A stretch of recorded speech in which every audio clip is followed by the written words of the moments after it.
Good evening all of you, सभी बच्चों को गुड इवनिंग। और ये सेशन डेडिकेट होगा जो सेकंड ग्रेड के एस्पिरेंट्स हैं उनके लिए, जो आरपीएससी सेकंड ग्रेड के एग्जाम की इंग्लिश से प्रिपरेशन कर रहे हैं, ऐसे बच्चों के लिए ये सेशन डेडिकेट होगा। और अगर आप में से बहुत सारे बच्चे हैं जो अभी भी द्वंद में है, कंफ्यूजन में है कि मुझे रिट की प्रिपरेशन करनी है या सेकंड ग्रेड की, तो मैं उनको एक बात बिल्कुल बेसिक बोलना चाहूंगा कि अगर आप पहले से सेकंड ग्रेड की प्रिपरेशन कर रहे हैं तो आपको पूरा फोकस्ड होकर उसी की प्रिपरेशन करनी चाहिए। और अगर आप पहले से ही कभी आपने ट्राई नहीं किया है सेकंड ग्रेड, तो आप फिर रिट की तरफ जा सकते हैं, उसमें कोई दिक्कत वाली बात है नहीं।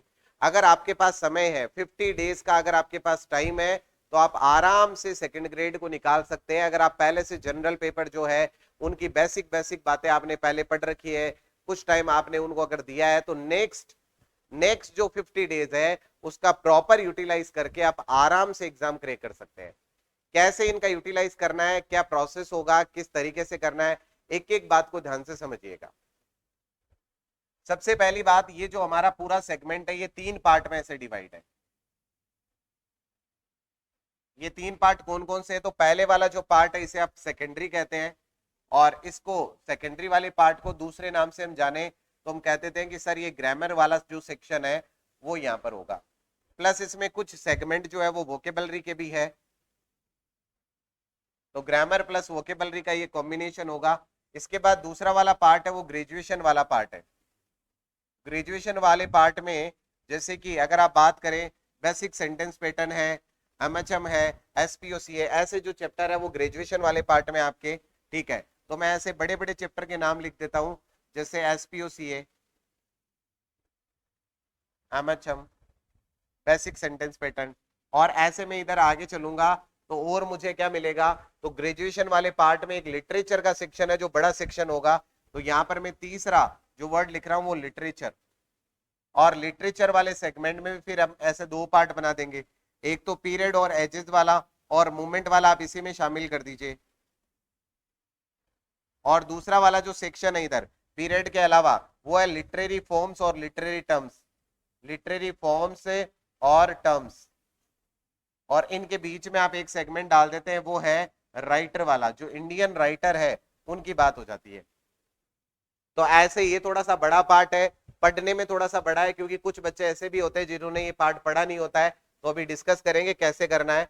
और लास्ट आपके है टीचिंग मेथड वाला सेक्शन, टीचिंग मेथड। अगर आप प्रीवियस एग्जाम की बात करें तो प्रीवियस एग्जाम में मार्क्स होते थे सबके डिफाइंड, जैसे कि जो भी इधर वाला सेक्शन है सेकेंडरी वाला, ये ऐसे 180 मार्क्स ऐसे डिफाइन होते थे, इसके इसके ऐसे 40 मार्क्स डिफाइन होते थे, इसके ऐसे 80 मार्क्स डिफाइन होते थे। तो पहले तो क्या होता था कि सारे मार्क्स होते थे डिफाइन, बट अभी वाला जो सिलेबस आया है उसमें मार्क्स का सिस्टम तो क्या हो गया है, हटा दिया गया है, और ऐसे सिर्फ सिलेबस दे दिया गया है। लेकिन एक फायदे वाला काम क्या हो गया, फायदे वाला काम ये हो गया कि ये जो लिटरेरी वाला सेक्शन है, इधर पीरियड और टाइमिंग, जो आपके पीरियड और मूवमेंट है वो फिक्स डिनोट कर दिए गए, आपको इतना ही पढ़ना है। उल्टा राइटर के जो नेम है वो फिक्स कर दिए गए, आपको सिर्फ 15 राइटर्स पढ़ने हैं। और इधर लिटरेरी टर्म्स और फॉर्म्स है, उनमें भी लिटरेरी टर्म्स और फॉर्म्स जो है वो आपके फिक्स कर दिए गए। इसका मतलब क्या है, अब पढ़ना पहले से थोड़ा सा आसान हो गया। अब अगर आप बात करें अब तीनों सेक्शंस की, अब हम नंबर लेवल पर तो बात कर नहीं सकते, क्योंकि जो न्यू सिलेबस है उसमें नंबर वाला सिस्टम हटा दिया गया है, सिर्फ सिलेबस को मेंशन किया गया है। हमारा बिंदु ये चल रहा था कि सर 50 डेज में इस पूरे सिलेबस को कैसे कवर करेंगे, इंक्लूडिंग हमें जीके पर भी काम करना है, हमें जनरल पेपर भी काम करना है, फर्स्ट पेपर है वो भी हमारे लिए इंपॉर्टेंट है। देखिए सबसे पहली बात तो, अगर आप इस वीडियो को आगे देख रहे हैं तो पहला बिंदु यह है कि आपके पास फुल डे होना चाहिए पढ़ने के लिए। आप अगर ऐसे जैसे जॉब वगैरह कर रहे हैं और फिर आप इस वीडियो को अभी मेरे साथ आगे कंटिन्यू कर रहे हैं, तो आप टाइम वेस्ट कर रहे हैं, आप यहीं पर क्विट कर दीजिए। ये आगे देखने का जो बिंदु आएगा वो सिर्फ उन्हीं स्टूडेंट के लिए जिनके पास फुल डे है प्रिपरेशन के लिए, पूरा टाइम वो स्टडी को दे सकते हैं। अगर आपके पास पूरा फुल डे की बात करूं तो मैं ऐसे आराम से आप नींद लीजिए, बढ़िया से नींद लीजिए। अब आपके पास जो फ्री टाइम बचता है मैं सिर्फ उसकी बात करता हूं। आप ऐसे मैक्सिमम टाइम कंज्यूम करने के बाद में जो टाइम बचता है, मॉर्निंग में जैसे मैं 7 AM की बात करता हूं, आप मॉर्निंग में 7 AM एक मैक्सिमम ऐसे टाइम लेके चल रहे हैं कि आप आराम से नींद लेंगे, 10 बजे सोएंगे, 7 बजे उठेंगे, 8-9 घंटे की आप आराम से नींद ले रहे हैं। ऐसा मैं ऐसे मान के चल रहा हूँ 7 AM से मेरे टाइम टेबल की बात कर रहा हूँ। 7 AM से टाइम टेबल शुरू हुआ है, आप 7 AM पर पढ़ने बैठ गए और ऐसे 10 बजे तक आप कंटिन्यू पढ़ेंगे। ठीक है, क्या पढ़ना है वो अभी डिसाइड करेंगे, पहले एक बार टाइम टेबल को ध्यान से जज करें। अब ऐसे 10 बजे आपने एक ब्रेक ले लिया और ये ब्रेक आधे घंटे का ले लिया आपने, 10:30 से लेकर फिर आप 1 PM तक पढ़ेंगे। तो ये दोनों स्लॉट जो है वो डेडिकेट होंगे आपके सब्जेक्ट को, क्योंकि सब्जेक्ट का नंबर बड़ा है तो ये पूरा सब्जेक्ट को डेडिकेट होगा। ठीक है, क्योंकि आपने रात को भरपूर नींद ली है, 7 से 8 घंटे आप सोए, तो दिन में आपको सोने की जरूरत नहीं है। यहाँ पर फिर से आप एक हाफ आवर का जो ब्रेक है वो ले लीजिए। दैट मीन्स 1:30 से आप फिर से चालू कर रहे हैं, 1:30 PM से आपने चालू किया है और यहाँ पर लगभग लगभग आप 5 PM तक कंटिन्यू कर रहे हैं। जो भी आपने लाइब्रेरी ले रखी है या फिर आप घर पे पढ़ रहे हैं, जो भी आप कर रहे हैं, आप 5 PM तक या 4:30 PM तक, ठीक है, आप नॉन स्टॉप पढ़ेंगे। उसके बाद 1 आवर का पूरा एक ब्रेक ले लीजिए।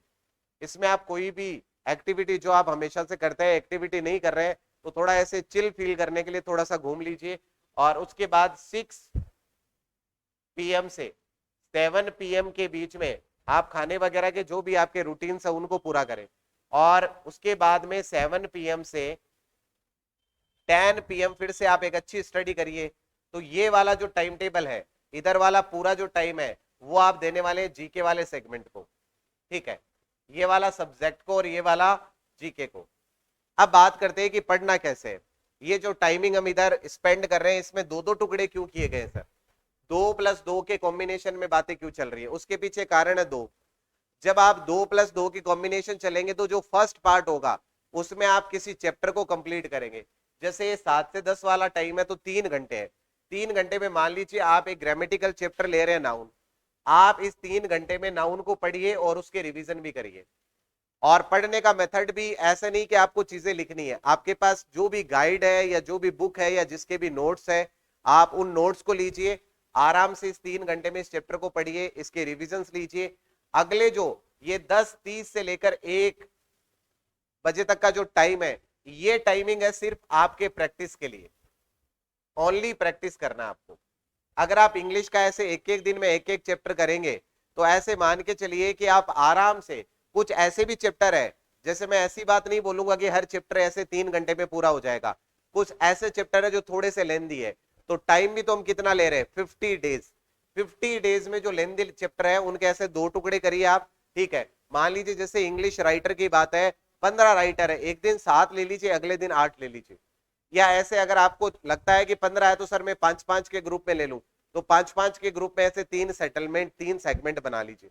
ठीक है, तो आपको क्या करना है, इस 50 डेज में पूरा सिलेबस जो है, अब आप पहले डिवाइड करने मत बैठ जाना कि मैं पहले ही सर डिवाइड कर लेता हूँ 50 डेज में क्या पढ़ना है। कुछ नहीं, आपको ऐसा कुछ नहीं करना है। पहले ग्रामेटिकल चैप्टर उठाइए, एक एक चैप्टर को आप करते जाइए और इस ड्यूरेशन में उस चैप्टर का टेस्ट देते जाइए।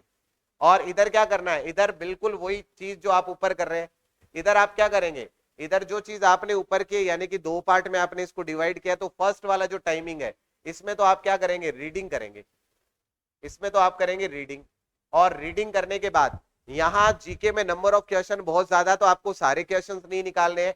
इधर नंबर ऑफ क्वेश्चन में सिर्फ आपको पीवाईक्यू लगाना है, पीवाईक्यू लगाना है। रीडिंग करके, अच्छी रीडिंग करके पीवाईक्यू को अंडरस्टैंड भी करना है। पीवाईक्यू के इर्द गिर्द क्वेश्चन आते हैं तो आपकी अंडरस्टैंडिंग पावर भी अच्छी होनी चाहिए कि पीवाईक्यू क्या कह रहा है और मुझे कैसे आंसर को करना है।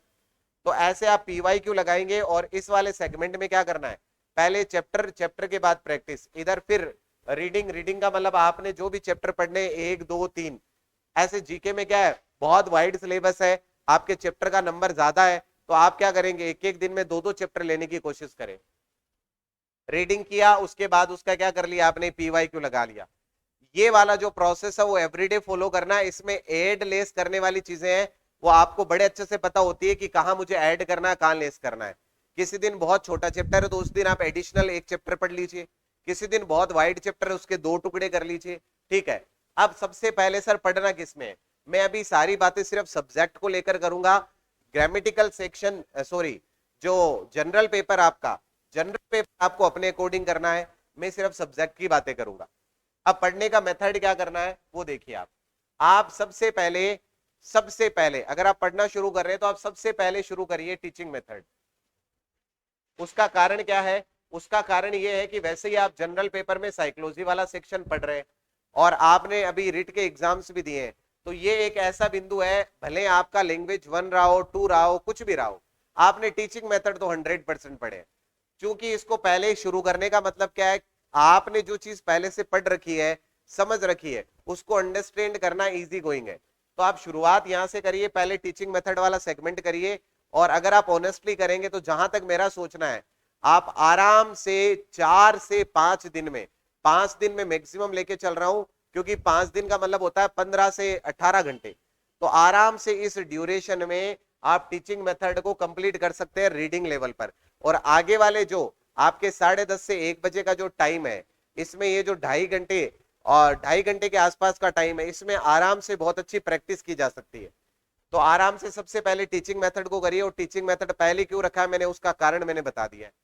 इसके बाद में आप उस सेक्शन को लीजिए जिसको आपने पहले पढ़ रखा है। आपने क्या पढ़ रखा है? आपने ग्रामेटिकल सेक्शन पढ़ रखा है, तो ग्रामर को इसके बाद लीजिए। अब ग्रामर में भी 2 पार्ट बने हुए हैं।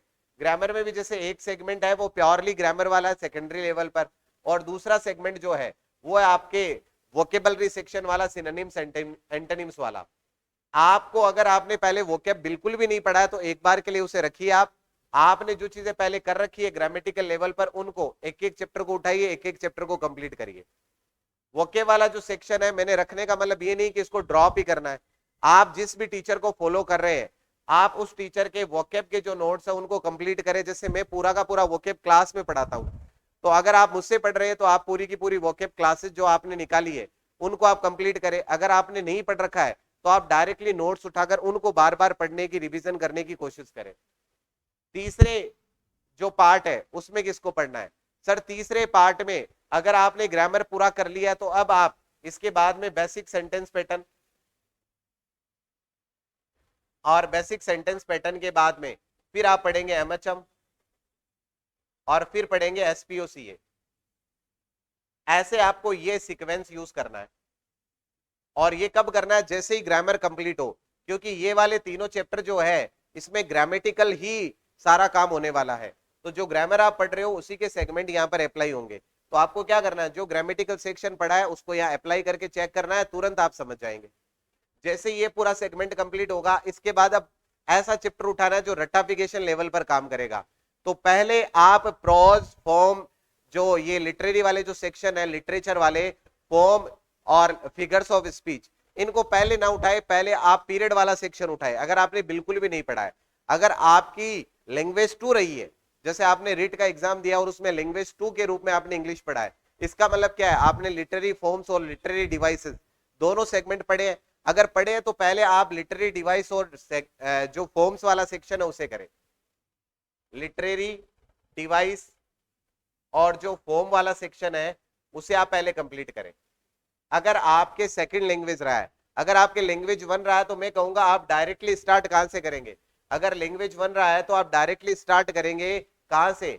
जो पीरियड वाला टाइम है, जो एजेस वाला सेक्शन है, डायरेक्टली आप लिटरेचरी जो पीरियड है, लिटरेरी जो एजेस है, वहां से बात को शुरू करेंगे। और उसके बाद में जो ये वाला सेगमेंट है, आप इस पे आएंगे लिटरेरी डिवाइस फॉर्म्स पे। उसके पीछे कारण होगा, अगर आपने पहले नहीं पढ़ रखा है तो ऐसे यहां से आप चीजों को लिंक कर पाएंगे। दूसरा बिंदु क्या है? दूसरा बिंदु ये है, अगर आपने पहले से पढ़ रखा है तो इसको आप ऑटोमेटिकली पीरियड के साथ कनेक्ट कर देंगे। तो जो थोड़ा सा पहले पढ़ा हुआ है उसको प्राथमिकता देनी है। ये वाला सेगमेंट कंप्लीट हो जाएगा। इसके बाद प्योरली रट्टाफिकेशन वाला जो चैप्टर है, जहां पर आपको 2-4 बातें समझनी होती है, बाकी सारे रट्टा मारना होता है, वो है राइटर। तो राइटर वाले सेक्शन को आप सबसे लास्ट में ले लीजिए। जब आपके पीरियड, एजेस और लिटरेरी डिवाइस और फॉर्म्स कंप्लीट हो जाए, उसके बाद आप राइटर वाले सेक्शन को लीजिए। ऐसे आपको ये पूरा का पूरा जो टाइम टेबल है अपना, उसमें ऐसे चीजें आपको फ्रीक्वेंट फॉर्म में लेनी है। अगर आप मुझे ज्वाइन करना चाहते हैं तो अभी हमने सेकंड ग्रेड का फीस जो है वो बहुत कम कर दिया है। सिर्फ 2500 रुपए में आपको कोर्स मिलेगा। ओनली 2500 में आपको कोर्स मिलेगा। आप कोर्स ले सकते हैं। 100+ टेस्ट हो चुके हैं ऑलरेडी, और आगे के इस महीने में ग्रामेटिकल सेक्शन पूरा हो जाएगा। लगभग इस महीने में नियर 15 के आसपास टेस्ट है जो पहले से टाइम टेबल शेड्यूल बन चुका है। तो इस महीने में पूरा आपका ग्रामेटिकल सेक्शन कंप्लीट होगा, और सारे टेस्ट 150 प्रश्नों के होंगे। ठीक है। और उसके बाद में जो नेक्स्ट मंथ होगा, जो नवंबर होगा, नवंबर में सारे टेस्ट चलेंगे आपके लिटरेचर वाले पोर्शन के। ऐसे 2 मंथ्स में हम पूरे के पूरे सेगमेंट को ले रहे हैं और एक लगभग 2 से 3 टेस्ट ऐसे 150 क्वेश्चन के जो टीचिंग मेथड्स है उनके हम कंडक्ट करवाएंगे। तो अगर आप मेरे साथ सारी चीजें करना चाह रहे हैं तो आप कोर्स ले सकते हैं। इसके लिए आपको जाना है सक्सेस आइकन एप्लीकेशन पे, वहां से आप कोर्स बाई करके भी मेरे साथ पढ़ सकते हैं। मैं फिर कह रहा हूं, जरूरी नहीं है आप मेरे साथ पढ़े, ये सिर्फ एक तरह से ऑप्शन है। अगर आपके पास पहले से बुक्स है, आपके पास पहले से टीचर है, अगर आपने पहले से किसी का कोर्स ज्वाइन कर रखा है, तो आपको मैं ऐसे कहूंगा कि बिल्कुल भी आप कोर्स मत लीजिएगा। अगर आपने पहले से किसी कोर्स टीचर को ज्वाइन कर रखा है, आप उन्हीं को फॉलो करिए, उन्हीं पर विश्वास रखिए। जिस टीचर को आपने ज्वाइन कर रखा है वो बेस्ट है, आप उन्हीं के स्टडी मटेरियल को फॉलो करिए। नए टीचर के साथ फिर आपको सेट होने में टाइम लगेगा, तो इसलिए जो पहले से आप कर रहे हैं उसी को आपको कंटिन्यू करना है। और अगर आप ये चीजें करेंगे तो 50 डेज में बहुत अच्छे से सारा सिलेबस होगा। शर्त यह है कि आप अपने माइंड को स्थिर रख पाए, शर्त यह है कि आप पूरे दिन फ्री रहे, शर्त यह है कि आप हर हाल सिलेक्शन चाह रहे हैं। अगर इतनी सारी चीजें आपके माइंड में है तो डेफिनेटली ये टास्क बहुत इजीली परफॉर्म किया जा सकता है और बहुत अच्छे नंबरों के साथ आप अपना सिलेक्शन ले पाएंगे। अगर फिर भी कोई आपके डाउट रहता है तो आप कमेंट बॉक्स में अपना डाउट मेंशन करिए। मिलते हैं नेक्स्ट वीडियो में। Thanks a lot.